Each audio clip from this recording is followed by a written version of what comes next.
Welcome to Dickinson College Campus Recreation. Today we will be reviewing how to set up a Coleman stove. Once you've opened your Coleman stove, the first thing you will find are the wind flaps. Engage the wind flaps by unfolding them and placing the metal triangle pieces into their designated slots on the side of the stove. Next, pick up the stove grill so that the regulator can be removed. The regulator is typically stored here for space purposes. This step will create a connection between the stove and the fuel canister. Take the regulator and place the smaller end into the designated hole on the left side of the stove. Make sure to screw tightly. Then, remove the cap from the fuel canister and twist the canister onto the larger end of the regulator.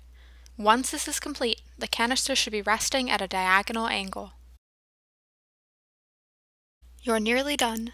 The final step is to turn one of the two knobs on the front of the stove, opening the line between the canister and the stove burners.